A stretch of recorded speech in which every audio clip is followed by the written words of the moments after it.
Hi, very good morning. I'm Dr. Janak Patel. I'm MD, General Physician. Today we'll be talking on one of the another interesting topic in cardiovascular disease, that is infective endocarditis, or it is also called as infectious endocarditis. It was previously called as subacute bacterial endocarditis, but now the term utilizes infective endocarditis.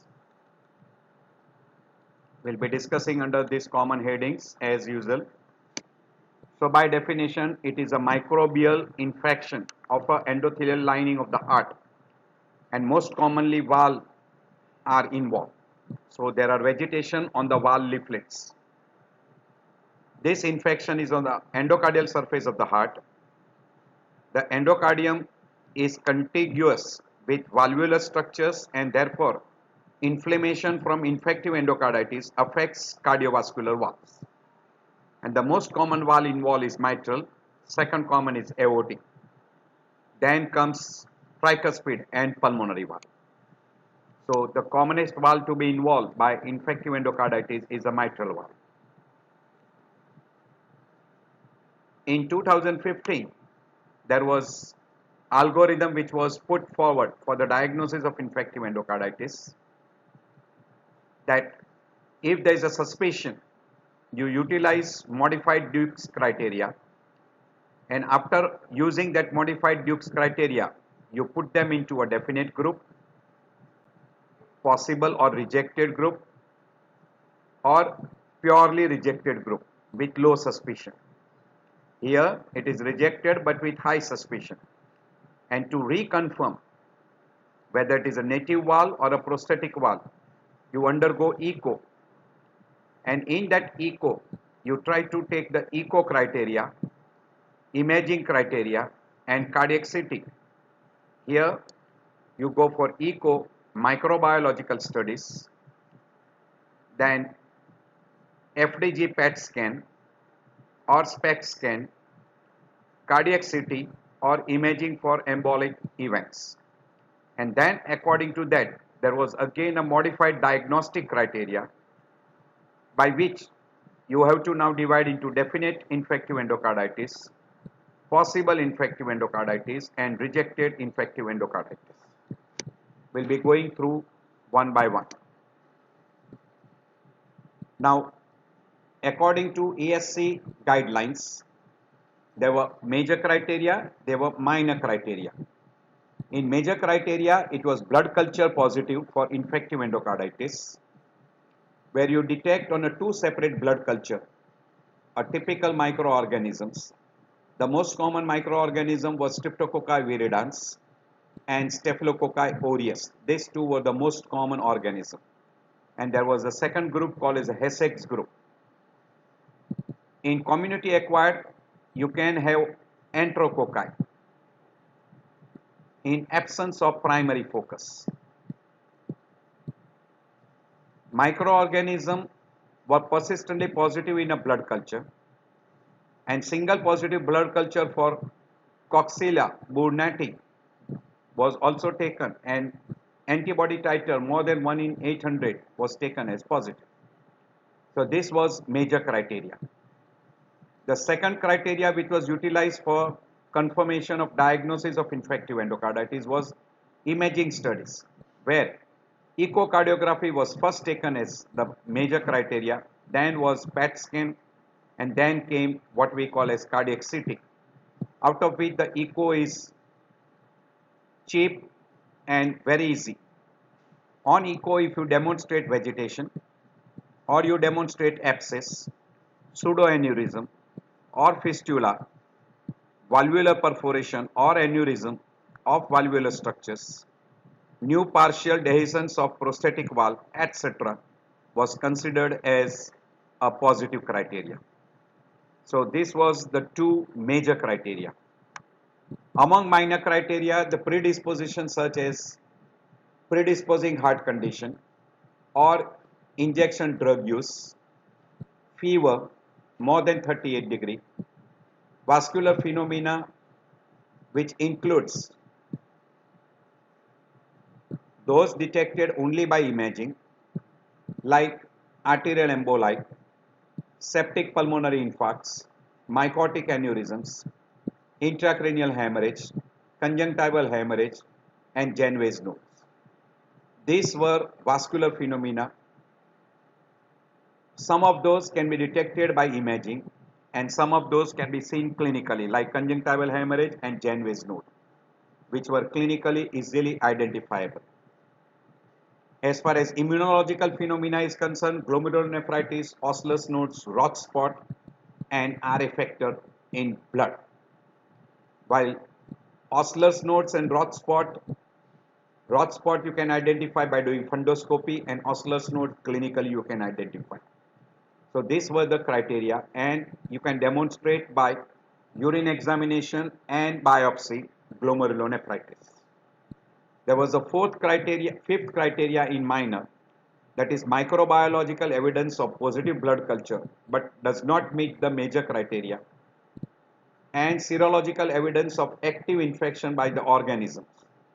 So these were included in minor criteria. Now if pathological criteria is positive and clinical criteria wise 2 major or 1 major and 3 minor or 5 minor was considered as definite of infective endocarditis. So 2 major criteria or 1 major and 3 minor or 5 minor was taken as positive for definite. In possible 1 major and 1 minor or 3 minor criteria, either of these two. While rejected was firm alternative diagnosis, resolution of symptoms suggestive of infective endocarditis with antibiotic therapy within 4 days, no pathological evidence of infective endocarditis at surgery or autopsy with antibiotic therapy for less than 4 days, or does not meet the criteria for possible infective endocarditis as above. So these were the 3 groups which was being classified: definite, possible, and rejected. So you have to separate out into these 3 groups. So indefinite 2 major or 1 major plus 3 minor or 5 minor, and for possible variety 1 major with 1 minor or 3 minor. So that was taken as standard.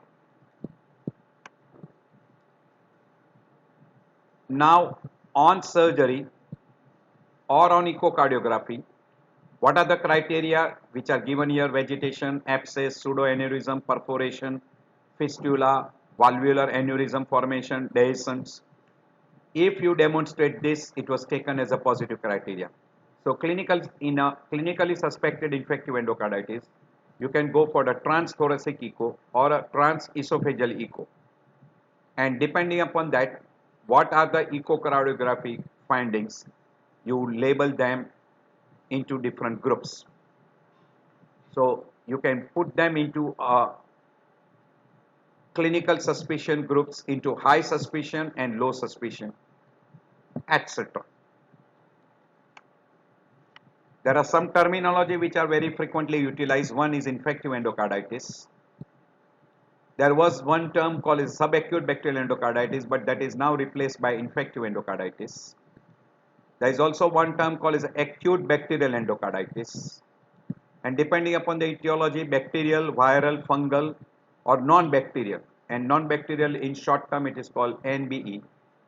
And if there is a non-bacterial thrombotic endocarditis, it is also called merantic endocarditis or called as NBTE. If it is on the natural wall, it is called NVE. If it is on a prosthetic wall, it is called the PVE. If it occurs on the undersurface of a valvular structure, in a case of SLE, it is called Libman-Sack syndromes. If it is occurring on the mitral wall and tricuspid wall, if it is on the tricuspid wall, it is called right side endocarditis, and if it is on the mitral wall, it is called left side endocarditis. If it is secondary due to some procedures, it is called nosocomial infective endocarditis. But if it is because of a community acquired organism, it is called community acquired infective endocarditis. And in case of a IV drug abused person, if it occurs, it is called IVDA infective endocarditis. These are all the different terms which are being utilized, and you put those terms in case of infective endocarditis. So basically they are classified into acute and subacute, native valve and prosthetic valve, right side and left side, depending upon the presentation, which valve is involved and which side is involved. Acute is less than 6 weeks, subacute is more than 6 weeks. Depending upon the etiology, bacterial, viral and fungal. If it is a non-bacterial, you divide into non-bacterial and non-bacterial thromboembolic or thrombotic endocarditis. We call merantic endocarditis. Depending upon the organism, community acquired and nosocomial or IV drug abuse, etc. Now, as far as the active is concerned, infective endocarditis with persistent fever and positive blood culture, or active inflammatory morphology found at surgery, or patient still under antibiotic therapy, and there is a histopathological evidence of active infective endocarditis. Then there was one term which was utilized, was active infective endocarditis. And as far as the recurrence is concerned, there were two terms which were commonly utilized. One was relapse and second was reinfection. Relapse means repeat episode of infective endocarditis caused by the same microorganism within less than 6 months after the initial episodes. While reinfection means infection with different microorganism and there is a repeat episode of infective endocarditis caused by same organism, but time taken is more than 6 months after initial episode. Then it was called as a reinfection.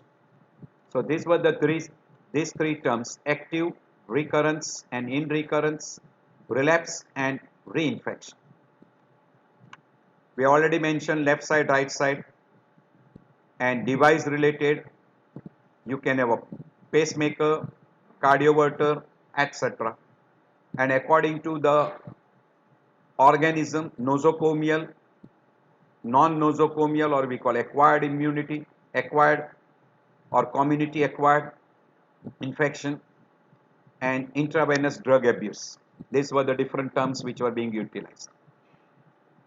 There was also one term called as a pediatric autoimmune neuropsychiatric disorder associated with streptococcal infection, that is called PANDAS, but that is not infective endocarditis. And PSRA was utilized with post-streptococcal reactive arthritis, but that is not infective endocarditis. The commonest microorganisms which are there is Staphylococci and Streptococci. Streptococci viridans and Staphylococci aureus.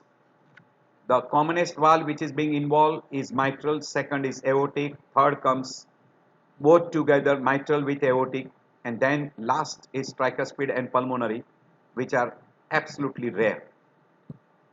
Usually it will occur on a predisposing factor where there are valvular structure, or we call endocardial damage, VSD, mural endocardium, or intracardiac device, either CRT or pacemaker or ICD, etc. Then microorganism from the primary focus, which can be dental, lung abscess, empyema, bronchiectasis, or can be from pyelonephritis, pyoderma, osteomyelitis, or sinusitis, chronic sinusitis, etc. And if there is a decreased immunity, those microorganisms can easily spread from primary focus to the endocardium, that is a damaged endocardium, and can end up with infective endocarditis. So as far as microorganism is concerned, we have already mentioned bacteria, viral and fungal, among which the bacteria is more common. Fungal is more common in a person with nosocomial infection or following some procedures, or even in a severe low immunity group of people. And among organisms, Streptococci viridans, Staphylococcus aureus and Essex group. Among GI tract, Streptococcus, Galeticus, and among gut, particularly Enterococci, which can come from the gut. In acute, Beta hemolyticus is more common, Staph aureus is more common, and Pneumococci. In subacute varieties, Streptococci viridans, Enterococci, Cons, and Essex. While in indolent, Bartolina and this rare organism, Brunnati. So we already mentioned Streptococci and Staphylococci comes topmost on the list, and most common is Streptococci. Fungi is more common with the person who has got some procedure which is being done, or Candida is common, and another common organism in fungi is Aspergillus. Gram negative is rare, and among Essex you can come across in a culture negative endocarditis.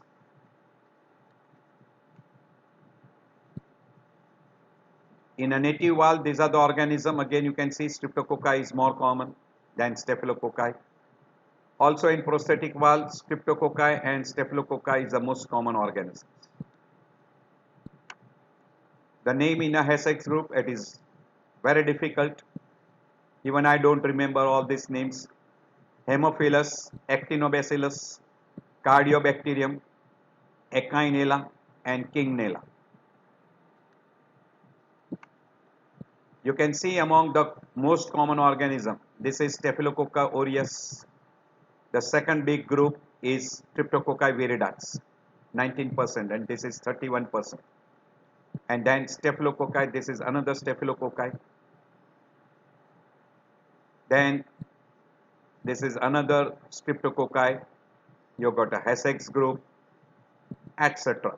But the most common group is Staphylococci aureus and Streptococci viridans. Primary focus, the most common primary focus which comes is from lung abscess, bronchiectasis, among skin, pyoderma, bone, osteomyelitis, dental abscess, dental caries, sinusitis, quinsy, etc.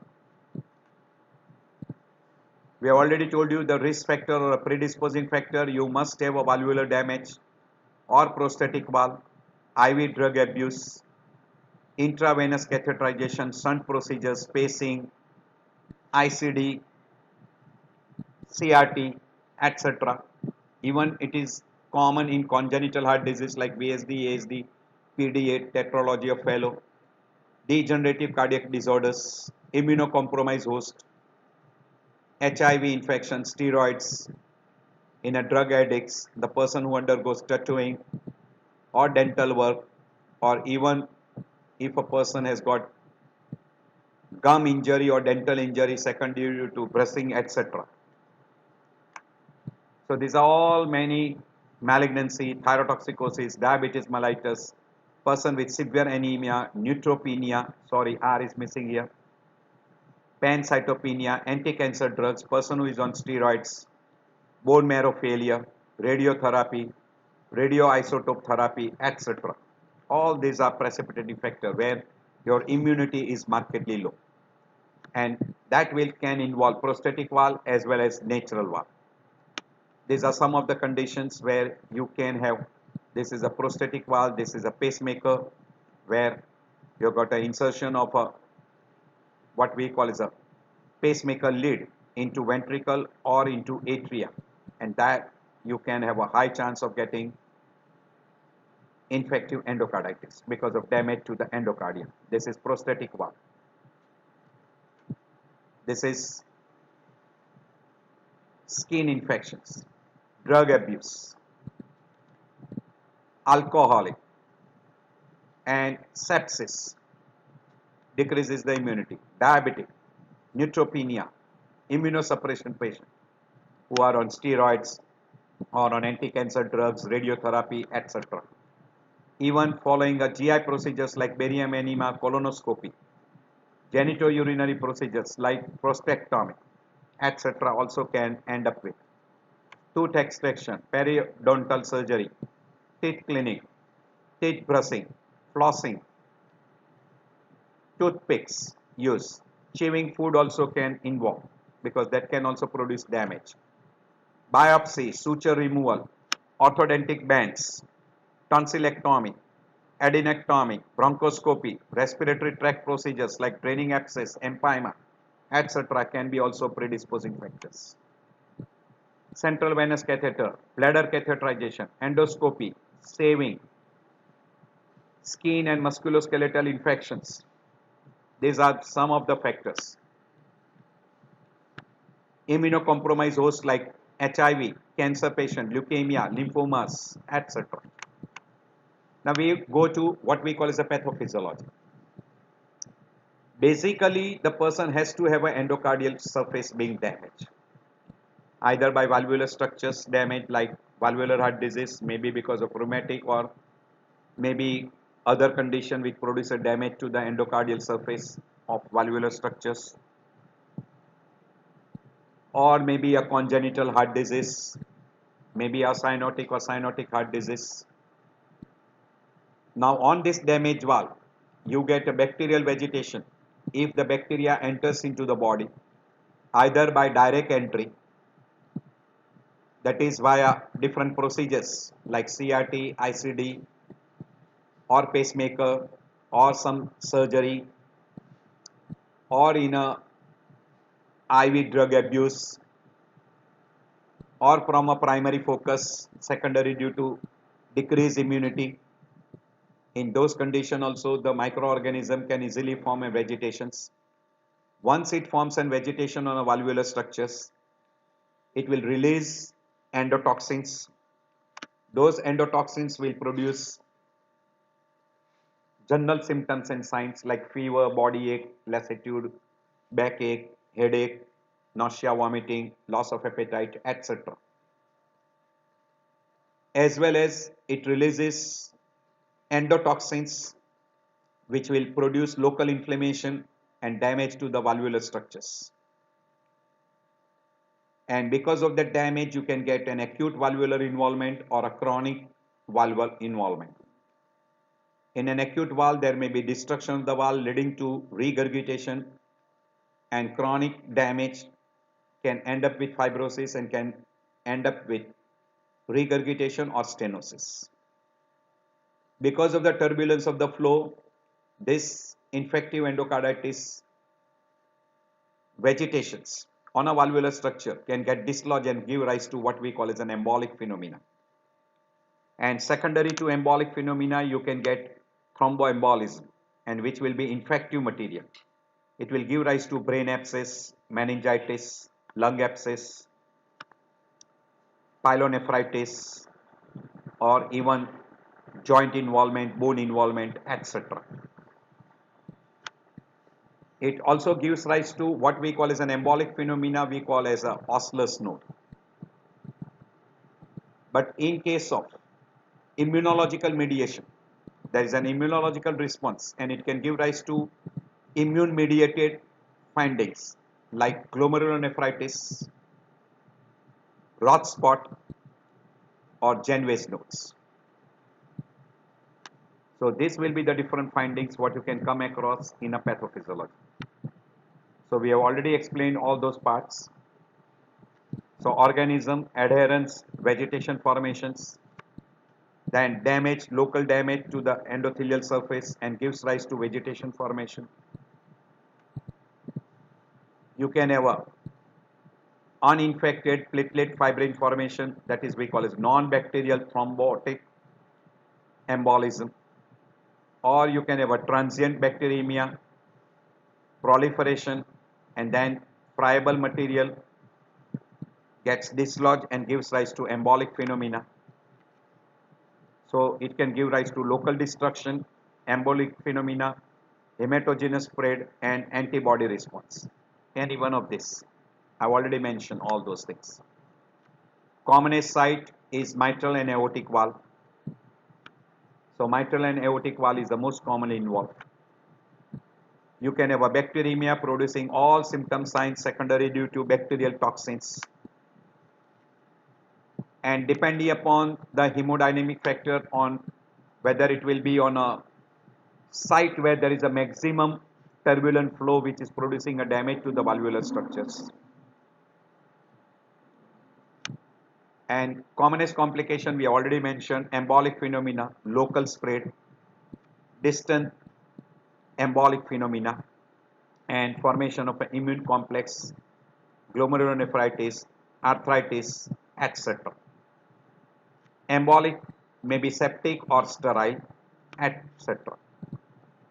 So all those things what we have already mentioned, this is immunological mechanism which will produce RA factor positive. You can have a glomerulonephritis which can occur. You can have a Osler's node, Roth spot. These are the three common. Roth spot, Osler's node, and glomerulonephritis becomes topmost on the list.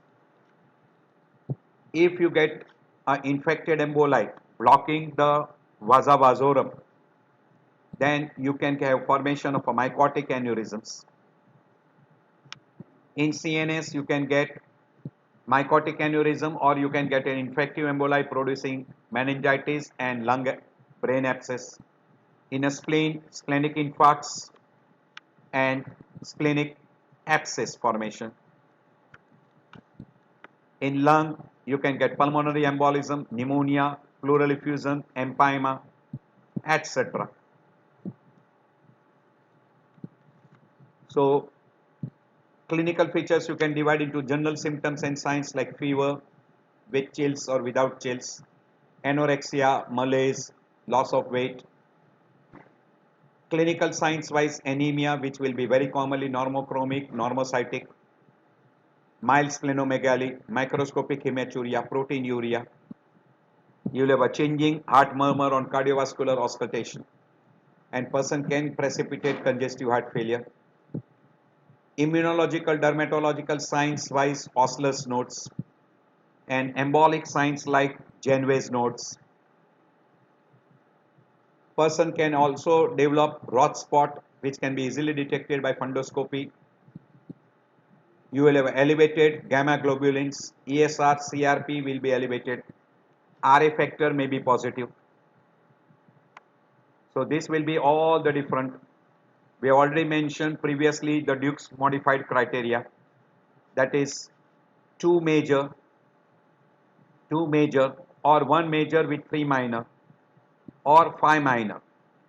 So these are the classical criteria for definitive infective endocarditis, and in case of a possible one major with one minor or three minor, in that case it is possible, and in neglected variety or rejected variety we call as none of these major or minor criteria is present and it is bacteriologically culture negative, and on treatment with antibiotics all symptoms and signs disappears.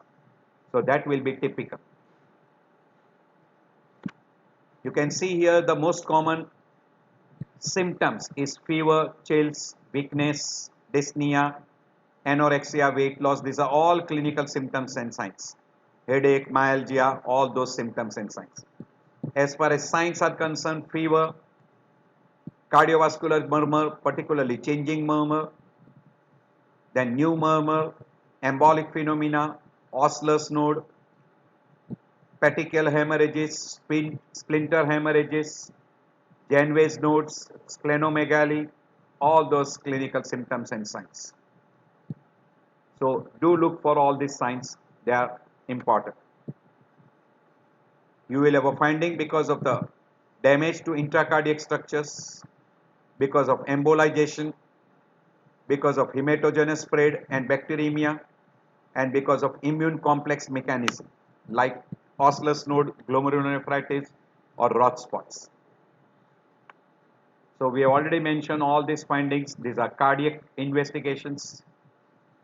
These are non-cardiac findings like CNS involvement, skin, spleen, kidney, glomerulus, Roth spot, Osler's, which are immunological findings. We'll show you some of the diagram. This is splinter hemorrhages, small reddish spot in a nail bed. You will have a Roth spot. You will have a conjunctival hemorrhage. You will have a poor dentition, clubbing, splinter hemorrhage, Osler's nodes and Genway's nodes. Genway's nodes will be in the palmar surface. Osler's nodes will be in the pad of the fingertips.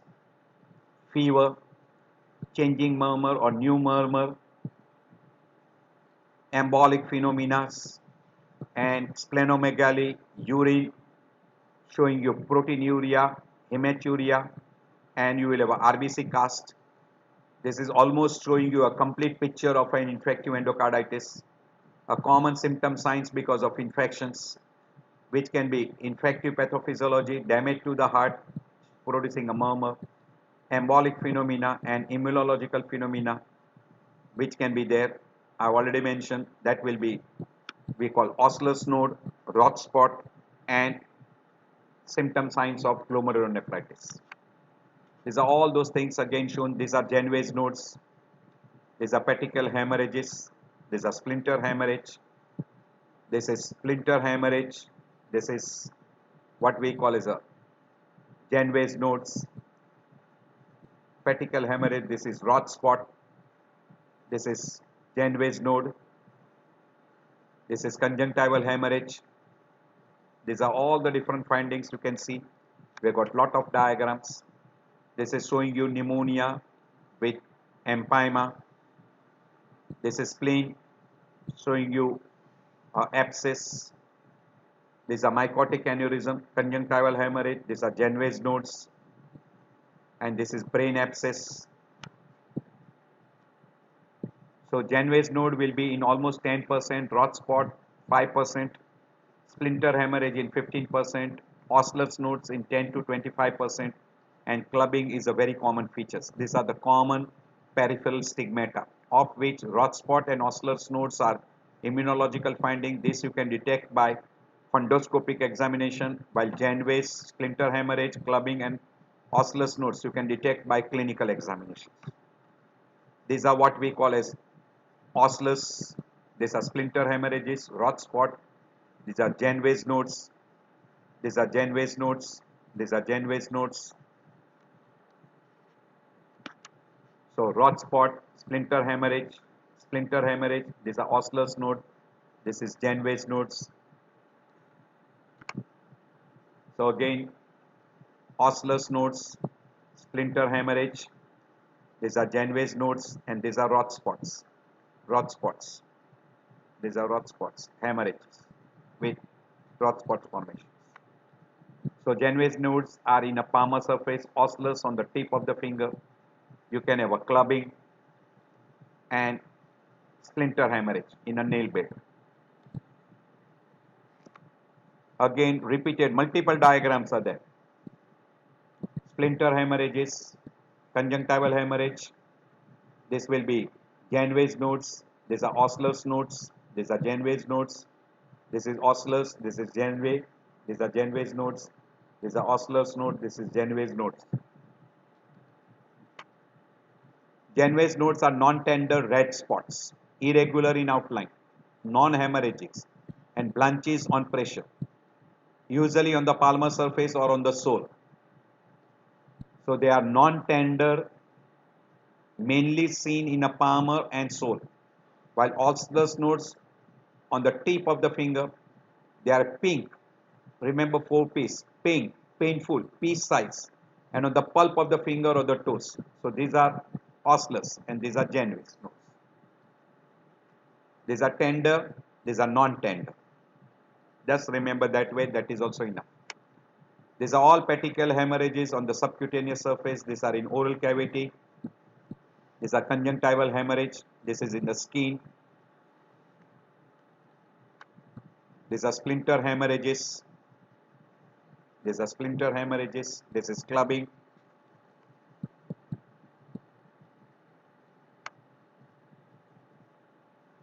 We have already told you clinical presentation.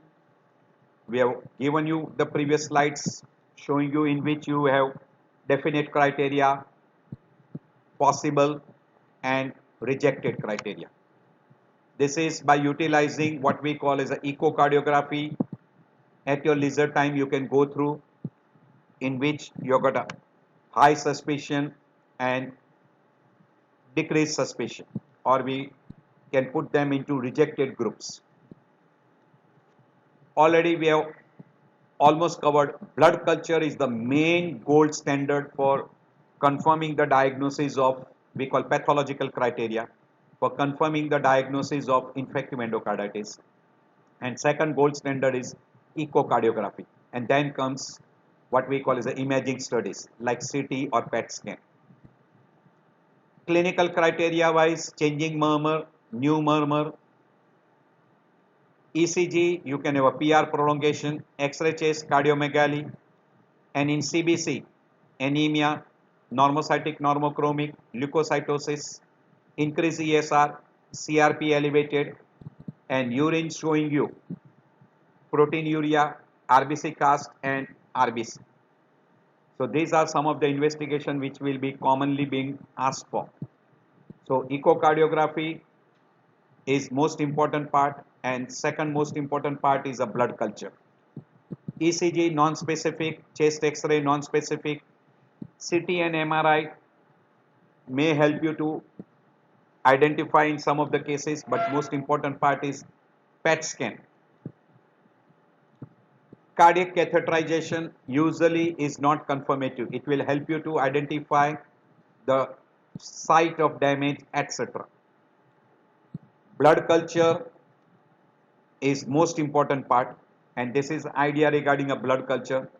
You can go through your at leisure time. This is before starting what we call as antibiotic, you should go for a blood culture, microbiological diagnosis. This is echocardiography. You put them into different groups. Hello. हाँ बोल बोल. हाँ हाँ એ જોઈ લઈશું હમણાં નીકળીશ દવાખાને જવા ત્યારે ત્યાં આગળ આવી જોઈ લઈશ. હા ચોક્કસ. હા ચોક્કસ. હા હા કશો વાંધો નહીં, જોઈ લઈશું. હા હા હા જોઈ લઉં પછી આપણે. હા હા હા હમ હા હા હા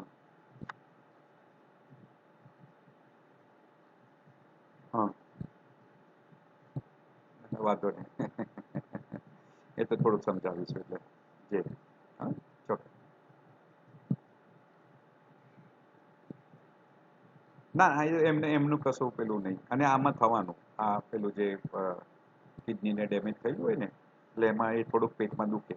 એક તો એક એન્ટાસિડ લખી આપીશ ને એટલે આવી જશે, રાહત થઈ જશે.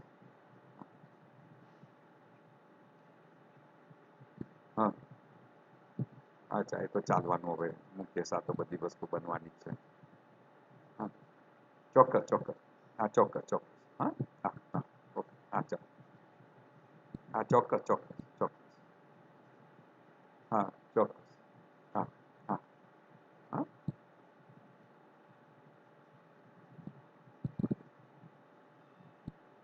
So echocardiography, particularly trans-echo or trans-esophageal, becomes most useful criteria to confirm the diagnosis in case of infective endocarditis. These are all the different slides you can go through at your leisure time. Among laboratory criteria, none of those are very useful. RA factor is positive in 50% of the cases. Hematuria will be common in 40%, leukocytosis in 25% only. Elevated creatinine may be there in only 10%, thrombocytopenia and leukopenia you might get in some. So these are some of the blood picture. So most important criteria which you can take for prognostic is elderly person, prosthetic valve, insulin dependent diabetes mellitus and other comorbid conditions. If it is more of fungi or gram negative organisms, Staph aureus.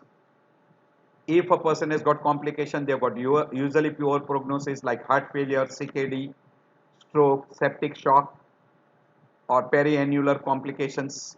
And echocardiography by this particular things, if you find on echo, they've got usually poor prognosis. As far as management is concerned, first is control of infection. Then second, treat the basic etiology, means treatment of the basic valvular heart disease or congenital heart disease. Then treatment of the primary focus and treatment of the precipitating factors. And then you can go for what we call as a prophylaxis. So for control of infection, parenteral antibiotic is preferred. And for treatment of the basic etiology, usually surgical intervention is the most common thing which is being required after control of infections. And selection of antibiotics should be helped by blood culture and antibiotic sensitivity. These are the different groups of antibiotics and these are the class. So penicillin, amoxicillin and ceftriaxone comes to the class 1 group. So those are the most preferred antibiotics for treatment of infections. And recommended prophylaxis during dental procedures is in all this person, prosthetic valve, previous infective endocarditis, congenital heart disease, then devices like cardiac catheter or pacemaker, or person who has got CRT, etc. So in those particular group, you must give infective endocarditis prophylaxis. Usually prophylaxis is not given in this group if there is no indications like VSD, ASD, pulmonary stenosis, AR, PDA, coarctation, etc. So no longer they give prophylaxis in this group. Now for neurological complications, usually CT scan is advised and you can take an advantage of CT scan and decide whether the person needs surgery or not depending upon the clinical findings. And in some of the people, you might need a conservative line of treatment and monitoring. Surgery is very commonly indicated. We have already told you if the person has got high risk and poor prognosis. In those particular group, you can suggest for a surgery, that is usually valve replacement or valvuloplasty.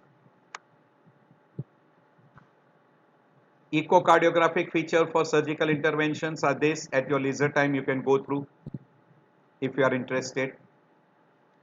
These are infective endocarditis prevention, where you will have to give antibiotic prophylaxis in a person and maintain oral hygiene, aseptic measures, and you must take all the precautions so that the person does not get any oral infections, etc. Predictor of poor outcomes in patient with infective endocarditis, we have already given before, one slide we have given before. In patient characteristic, clinical implications, microorganisms and echocardiographic finding, we have already shown you the slide before. Some of the complications are very common in infective endocarditis is congestive heart failure, septic embolization particularly to the kidney, heart, spleen, brain, those groups. Rare complications are myocardial abscess, glomerulonephritis, mycotic aneurysm only in 10% of the people, pericarditis. So heart failure is the most common.